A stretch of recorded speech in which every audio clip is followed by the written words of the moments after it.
this area, Paul's, is a vegetable area, and vegetable farmers in Soursop to tell you that they harvesting produce basically every day. Sometimes when they get the time, I call a few farmers and they say they will be here, but they'll be here a little bit late. So first I would like to introduce to the farmers around Ms. Lauren St. Louis, Senior Agricultural Officer within the Ministry of Agriculture. So I think everybody should get to know her. Sometimes when you have issues, you have things that you want to report on or you want to applaud, you can always note them. We have the Senior Agronomist, Alison Haynes. Just raise your head so that people can see you. Yes. Then we have the Pest Management Officer, Mr. Francis Noel. Mr. Noel. Right. Then we have with us Mr. Lambert, Glenville Lambert, Senior Extension Officer in the Ministry of Agriculture Extension. We have Ms. Tyson, Melissa Tyson. I saw Ms. Ali. Ms. Ali is the officer in charge for the other side of the airport. And she would have invited some farmers, but again, we have a new agronomist with us, Mr. Darren Williams. Yes, so welcome, and we hope that we'll hear something from you when we go across in the field. So I want to take, well, I didn't introduce myself. I'm Lazarus. I'm the officer in charge of the Eastern Agriculture District. I really hope, although with you, that we'll have a good session here today. And at this time, I would like to invite Ms. Lauren St. Louis to give you an overview, because she's also the coordinator of the Soursop Project. So Mr. Louis, just give us an overview of the Soursop Project. Good morning, everybody. Mr. Lazarus said I'm Lauren St. Louis, Senior Agricultural Officer, Ministry of Agriculture by training. I'm an agronomist. And as Mr. Lazarus said, we did, in 2017, it started a project, a Soursop Value Chain project, where we were attempting to organize the soursop industry. It did not, in terms of the organization part, it did not go as far as we would have wanted, because at that time, I think everybody was making a lot of money. There wasn't a lot of trouble. There wasn't any problems in terms of transportation and all of that. And then we focused a lot on the production side, on new techniques in terms of pruning and all the cultural practices to grow the soursop. But the other side of it, which is trying to organize the industry on a whole, that was not really realized yet. In about 2 weeks, we will have a meeting with farmers and exporters to try to organize try to see if we could start again to organize the industry, because I know that a lot of farmers are having a lot of problems right now with getting the product shipped. The exporters are not purchasing as much because they don't, not because they don't have the market, but because they don't have the space on the airlines to go. But I think as the world kind of gets back to normal and the flights start coming back in again, we will have some more opportunities for freight.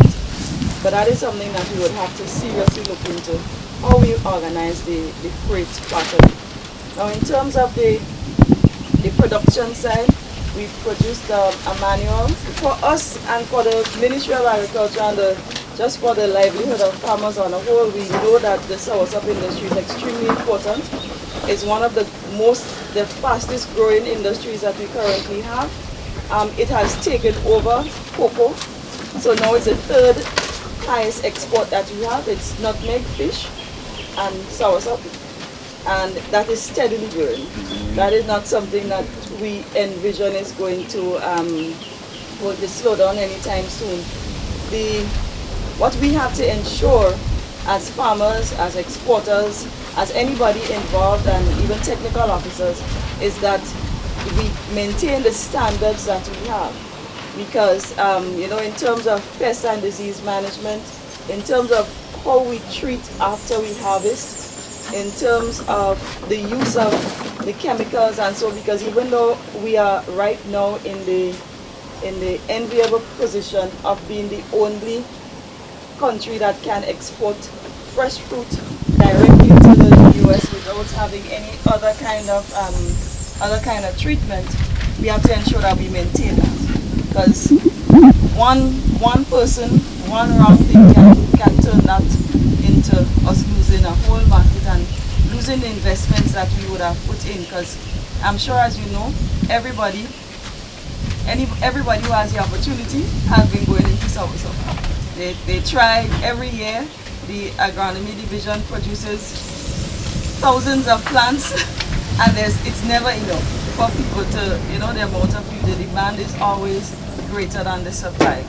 So for us, we look at this as an opportunity to assist our farmers, which is our primary mandate, to assist our farmers to improve their livelihoods, to improve their cultural practices, and to, of course, boost the economy of Grenada. So we are grateful to you, farmers, for coming out and spending this time with us. We know that it's taking time from your farms.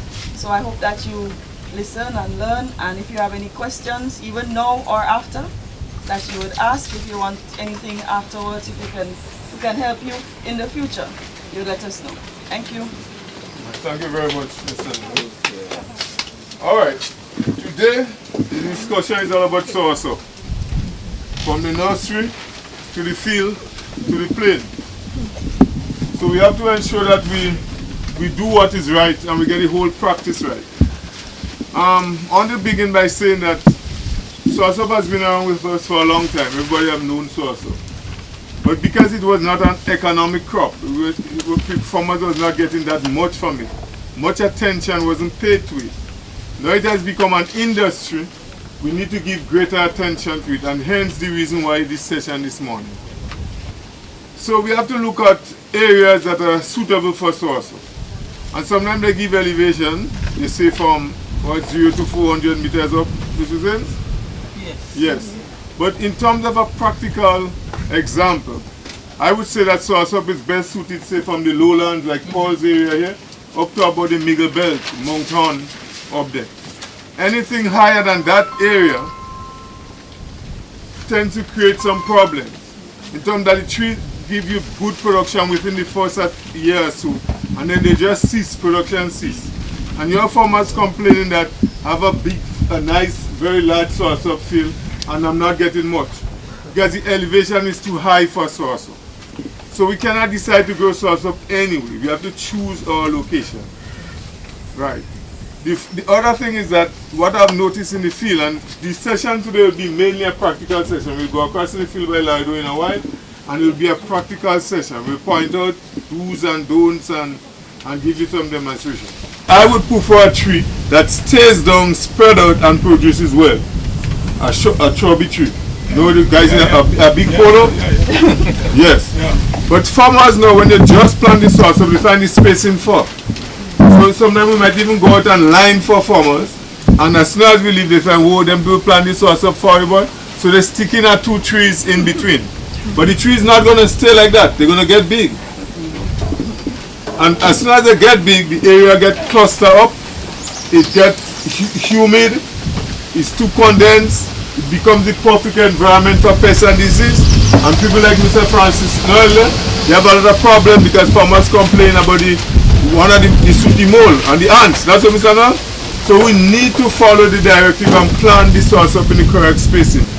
So that's what go right ahead. Yes, in the beginning when we started with the Soursop production, the recommendation was 15 by 15. But we have since revised that because visiting some of the fields, looking at the canopies of the tree, and it's now 18 by 18. We recommend that we need a wider spacing because of the canopy, to accommodate the tree.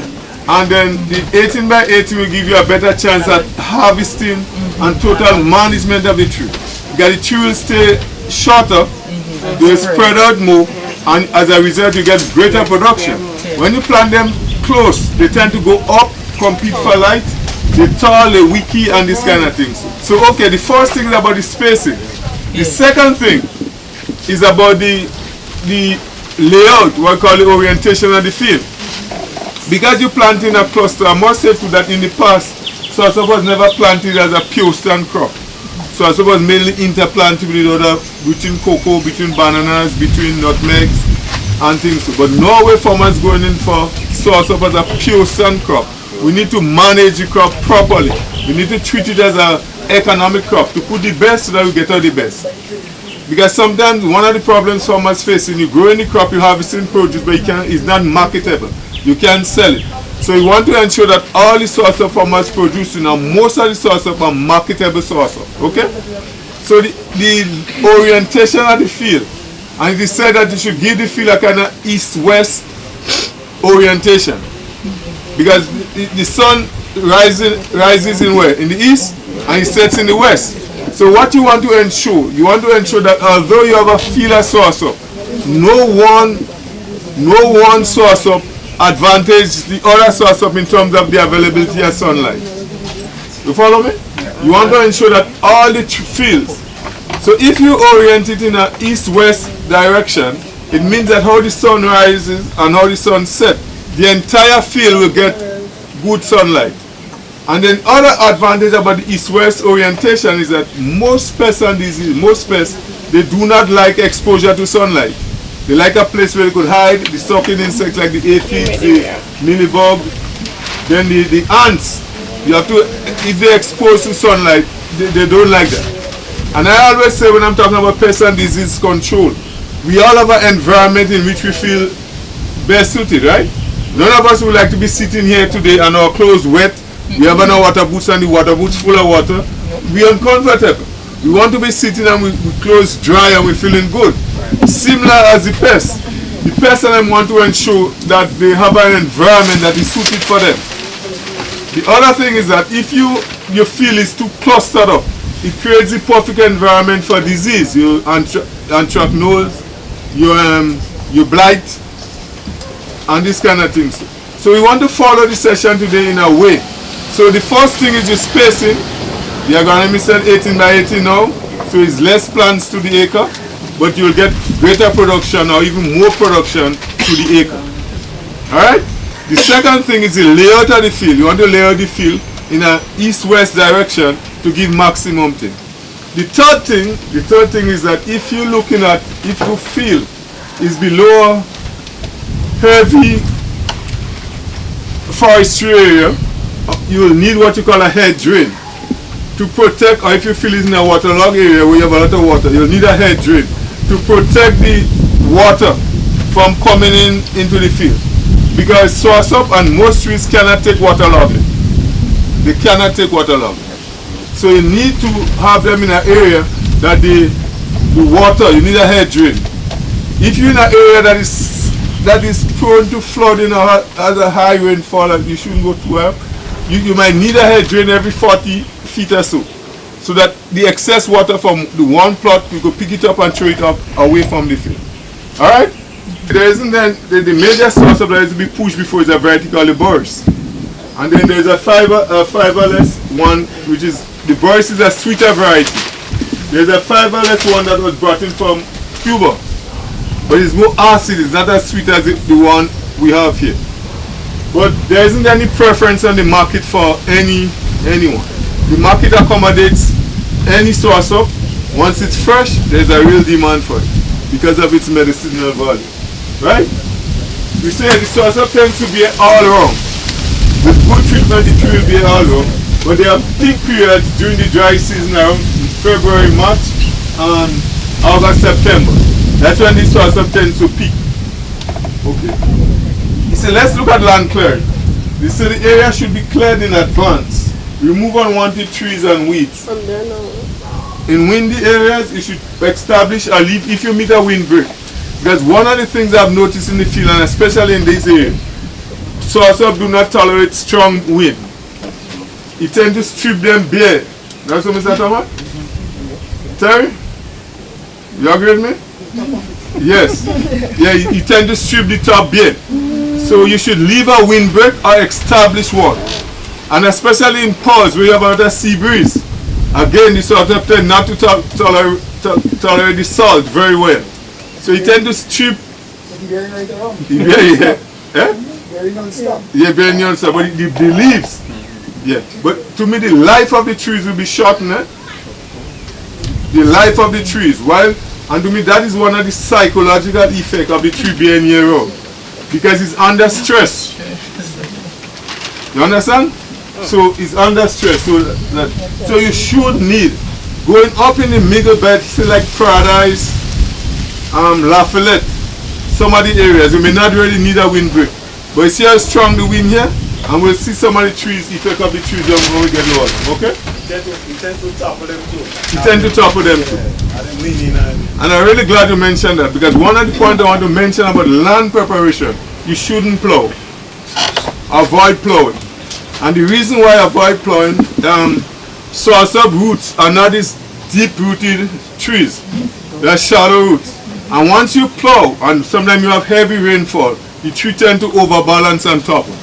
If you plant as is, what will happen? The roots will establish themselves and make a good anchorage and to support themselves. But once you plow, once you plow, what will happen is that during heavy rain, the trees tend to topple. So you should avoid, I mentioned establish a head drain, avoid waterlogged conditions, do not plow unless, well even here, they said unless interplant, they said don't plow at all. Alright? So, you spend money, remove plants on the potting bags after interest taking in plants.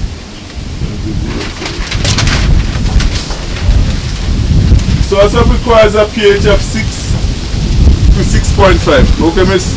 Yes? Alright, that. Explain this. You want the pH? Yeah. Alright, I'll see how to explain the pH. Well, plants grow best at a certain condition, but the soil must be at a certain condition, and they grow best with a neutral pH, right? Like the acidity level of the soil. So the soil must, the pH must be neutral, similar to that of drinking water. Yeah? So once the pH is at that level, the plants can take up all the nutrients required that you apply or that's in the soil for growth and development. If the pH is less, let's say it's below 5, 4, we say that it is acidic. The soil is acidic. Or in local terms, we need to say your land is sour. And most of the times, non-virgin lands or lands that you have been working for a long time become sour because of the same fertilizer application. We're using less organic matter and all these things. Your land will become sour over time. So when you're using, for example, other acid-based fertilizers like the the salt, sulfate of ammonia, and this kind of thing, they could drop your soil pH. A lot of waterlogging too, when you don't have proper drainage and the land is being waterlogged and a lot of rainfall, and all these things could make your land acid. And then the plants would not be able to take up the nutrients, even if you put fertilizer. So you put the fertilizer in, the NPK applied, whatever, and it's just there, and the plant can't take it because the soil is not neutral. Also, there's another situation where the soil could be alkaline, too much, that means the pH is higher.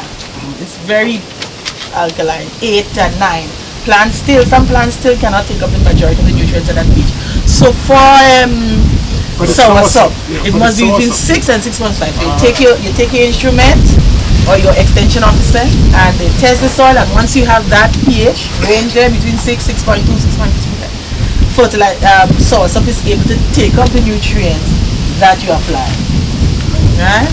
If your land is acidic, low, which is a situation here in Grenada because of our soil type, we have this volcanic soil of volcanic nature, origin. So most of the times we have here in Grenada soil with lower pH. Then you need to lime your land to bring the pH up. So if you see you do your test and the pH is 4, for example, 4.5, you need to add your white lime and these kind of things into the soil to bring up the pH to the recommended. You understand? Yeah, I do. Alright. Just to add to that, you see, most of us come on what we call the batteries. The pen light batteries and the flashlight batteries. The batteries have two ends, a negative end and a positive end. You know that? Right. So the soil too is positively and negatively charged. When they're talking about pH, they're talking potential Right. So you want, when a pH is a neutral pH is at 7. At 7. Anything below 7 is considered acid.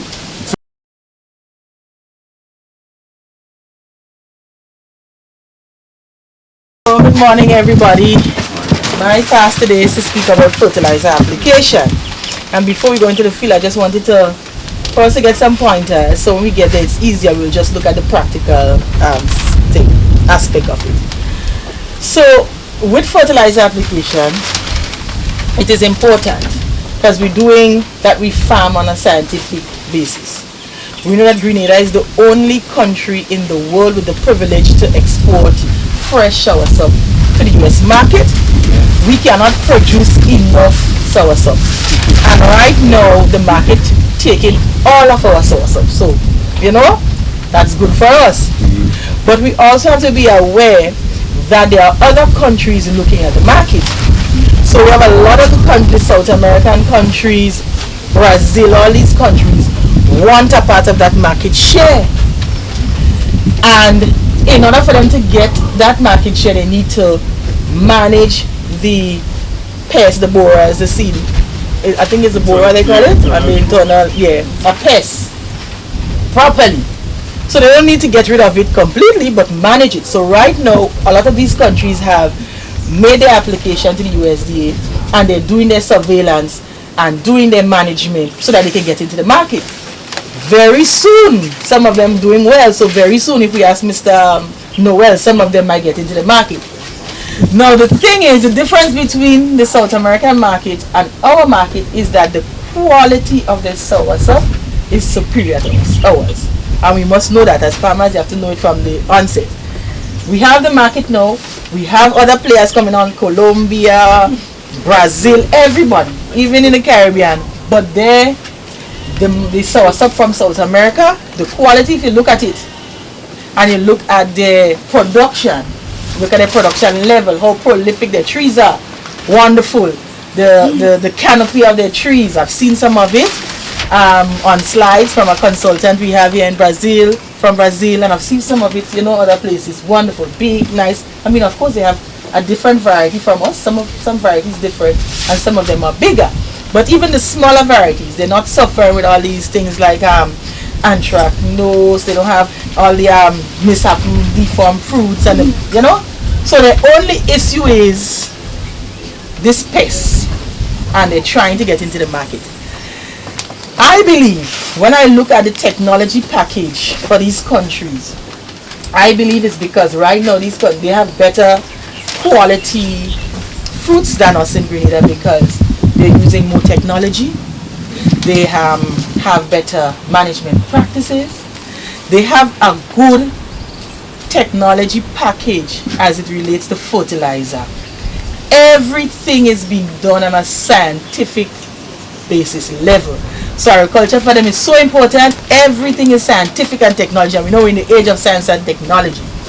So if they're going to fertilize, they're thinking about the soil test. They must know exactly what is in the soil, and they're doing their soil test before land preparation so that they know exactly what they need to incorporate.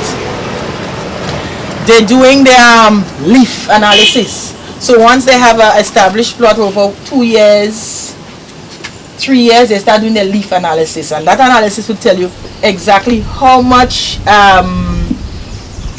nutrients the tree extract from the land, and how much is in the leaf and the fruits. So then they would be able to tell how much they need to put in. Right? They're also doing analysis, extract from the fruit. When they harvest the fruits, they're taking a few samples and they're looking at what are the nutrients that are in the fruits, so that they would know exactly how much to give the plant when they do. So everything is done on a scientific level with a scientific tools and equipment. Now in Grenada we're not at that level, but we are working in our soursop, because I remember telling Brazil and them have nice quality soursop.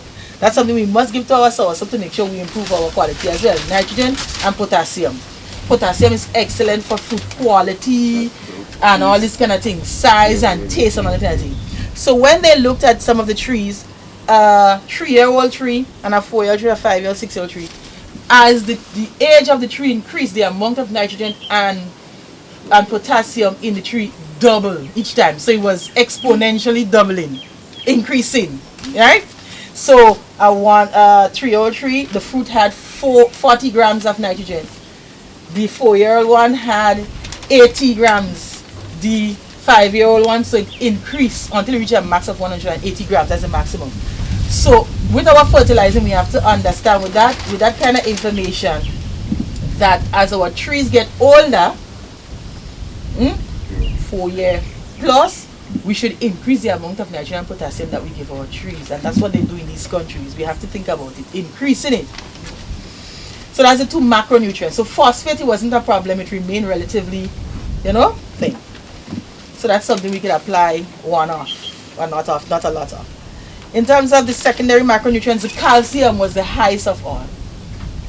Calcium was significantly more than 10 times higher than all the rest of nutrients. They had more calcium, right? So, and we know calcium is very important too for the formation of the cell walls in your fruits, curing injuries, and all these things where you get a nice fruit. So you see, and in Grenada here, I know that in fertilizing we apply more of the macronutrients and we forget the things like the calcium, and we don't really use that. I don't know as farmers, I know who farmers here use calcium. When you're thinking about fertilizing Soursop, do you consider calcium? You think about your vegetables, but remember it's a fruit. So and look at how much calcium in one fruit. It was significantly more. I'm telling you, about 20 times more. I can share the paper with you than all of the rest of the secondary macronutrients. A lot. So that's something we must consider when we applying to when we fertilizing our mature trees if we want to improve the fruit quality. Another one.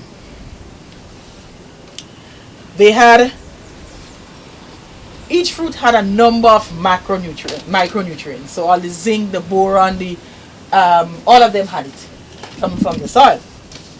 Iron being the highest. They realized when they did an analysis of the fruit that fruits that got sufficient amount of boron, they had a nicer interior, creamier fruit, and it takes longer for the fruit to blacken inside. That's in piece of boron, right? And all this kind of thing. So you see how important it is, and that the amount of nutrients extracted between varieties vary. So the bigger varieties extracted much more nutrients than the smaller one. Well, that is obvious, right?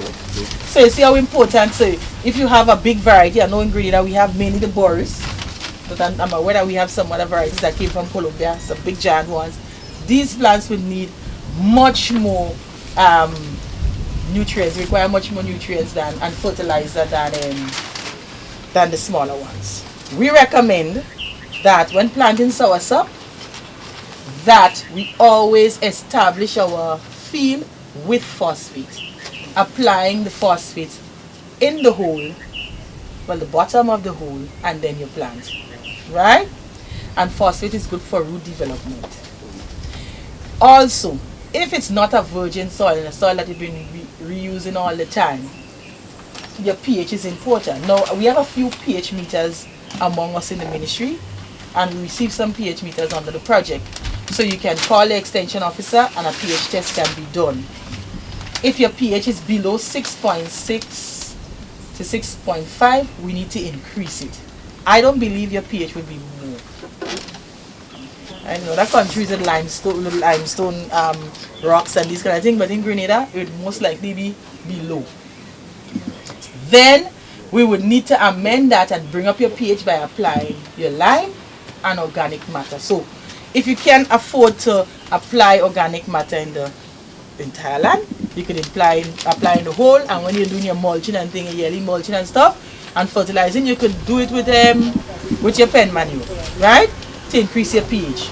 So at the beginning, when you're establishing, we using the phosphate in the bottom of the hole, and you can get about, not a lot because remember it's a small tree, so we take a small amount of nutrients. The Coke bottle cover, you can put 2 or 3 of that in the bottom of the hole. It's very hot, so you can make sure you put the pen manure on top of it and then plant. If not, you're going to see after a few days you have trees with white leaves, burn, right? So you put it in the bottom and you put your pen manual to establish your plot, your 18 by 18 plot.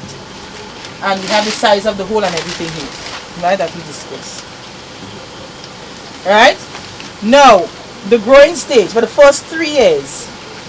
Remember we said that soursop requires large amount of nitrogen, and as the age of the tree increase, the amount of soursop increase, doubling exponentially up until the 4th year. So a soursop tree requires 40 grams of nitrogen per plant. For a farmer it might be difficult to calculate, and you may need to call the extension officer or the agronomist to help you. But as a general rule, a small plant, soursop plant, you require about a quarter pound of fertilizer for the year. It's a quarter pound. Now when you're applying the quarter pound, it's not all one time. You're doing a split application of that. The beginning of the rainy season, the middle of the rainy season, and the end of the rainy season. Right? You're putting it along the drip line and a certain area below, well, we're going to demonstrate in the field, right, where you're going to apply the fertilizer, not in the stool. So you're splitting that application. So you can use a fertilizer like 15-15-15, right? Get a quarter pound for the first year and you broadcast. You split it in three halves, so that's about what, 5 ounce, 6 ounce each time, and you put it. Now, if we're going to increase the amount of nitrogen and potassium the following year, what kind of fertilizer would you use? Or how would you fertilize? Let's say, first of all, we'd have to increase the amount of fertilizer the following year. Not so if we do quarter pound the first year, we can increase it by another quarter pound the next year. Okay, remember we say it's doubling it up. But if we use the 15-15-15, do you think you will get double the amount of nitrogen? No. No. So you'd have to either think about changing up your fertilizer or blending fertilizer, using more than one. So if I say I'm doubling my nitrogen and I was using 15, I used 15-15-15 the first year and I decided to use 15-15-15 the second year again, I know that I must add something with another fertilizer with more nitrogen. So I could say with 15-15-15 the next quarter pound I would add to it. I could use some urea. I could say a third of it urea or sulfate of ammonia. Because I have 46% nitrogen. And to get the potassium, I could use some muriate of potash. So that quarter pound, the next quarter pound could be of muriate and potash and urea. We have to use, we're just using it here, muriate of potash and urea at 15-15-15. Or we can say we use nitrate of potash, we have the nitrogen, before the 15-15, but we have to ensure that we increase the amount of nitrogen the following year. And then the next year, right? So you have to work with your fertilizer. Know all the fertilizers the farmers in Paul's area know fertilizer from, and they know and they understand these kind of thing, and they will know how to select. But what we have to keep in mind, a general rule is, each year up until the 4th year, we increasing the amount of, we doubling up each time the amount of nitrogen and potassium, because the tree is required for us to get good yield and good quality fruits. Calcium, we have to get calcium somehow in the mix. So we'd have to use some other type of either solid fertilizer with calcium. So one man, they're not like a farmer. I don't want to go and buy this and like that and like this. You wouldn't get him. So no, how can you wouldn't get one man. Huh? So for example, if I think I could say I could buy calcium nitrate where I have calcium and nitrogen, and I could use muriate of potash. You understand? Because you want to get your calcium in, but we need to use the fertilizers we have, so we need to mix it for ourselves, considering the amount of nutrients in a pound of the fertilizer. If you want assistance, you can get assistance from the extension officers. That's what we're here for, and agronomists, to help you to improve. Also, nitrogen, a good source of nitrogen is organic matter. So you could use organic matter and kind of reduce the amount of fertilizer as well. Good source of nitrogen is organic matter. But we have to just be aware of the fact that as the tree mature and they get bigger, the fruits get, the trees get older, they require more nitrogen and more potassium. So a 7-year-old tree or 8-year-old tree until we reach climate peace. Boron. So right now, I don't think farmers really apply micronutrients in their soursop. We do it for our thing, but I know we have some micronutrient mix. But these are all these things we need to consider, because the boron, the calcium, the iron, the trees need it in order to get better quality fruits. And remember, we're saying we have to prepare for when some of these countries, the market open up to some of these countries, we want to stay on the market. If not, with the quality of the soursop that we have now, they can just take away our market from us. So we want to improve our quality.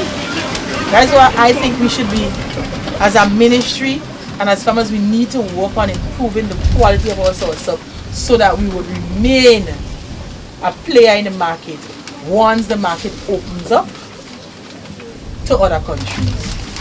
Right? So when we go into the field, we look at placement of the fertilizer, where we're going to place it and these kind of things. But there's something we need to continuously keep working on, and hopefully at the end of the trial with the Moroccan trial, I think it will take about 2 years because we start. Fertilizer trials, they're slow. It will take time for you to get results. We'll be able to come up with a good fertilizer program for farmers for soursop in Grenada. I must confess that I learned a lot. Honestly, because I have a whole acre and I thought it was like just planting them. When you touch on the countries,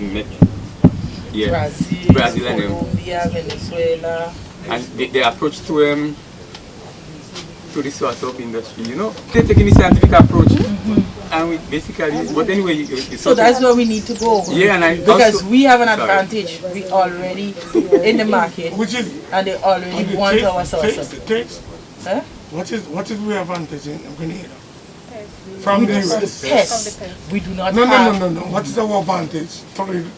Okay, I've been over there. I just buy soursop. I see them. I never see one from Grenada here. But, where I live. But you go to the US, right? So what is our advantage? We are the only country that can ship fresh soursop to the US, and everybody wants the soursop fresh. So Brazil and them could put it in bottle, they can make all kind of things, but people the perception out there is that the healing power of soursop is from eating a fresh fruit, so to heal. And there are some laboratories now that have confirmed from some of their research that soursop heals certain cancers. Some of the main ingredients in soursop we use to produce some of the medicine for healing breast cancer, different types of cancer. So that even makes people more excited about soursop. We can produce enough soursop. Everybody thinking, if I consume the fruit naturally all the time, then I would not get cancer. Or it would heal my cancer. You understand? So that is our advantage. No, we do Boris, the next advantage, we do Boris. The majority of it is Boris, and it's a sweet soursop, so you can eat it fresh. These Latin American countries, they do a bigger soursop and they more acid. But like we said, there's no preference between acid and whatever. But I mean, if I have the option I would eat a sweeter soursop over acid one, right? So they might have to, if they get into when they get into the market, re-establish a lot of fields with the sweeter soursop. That is more better for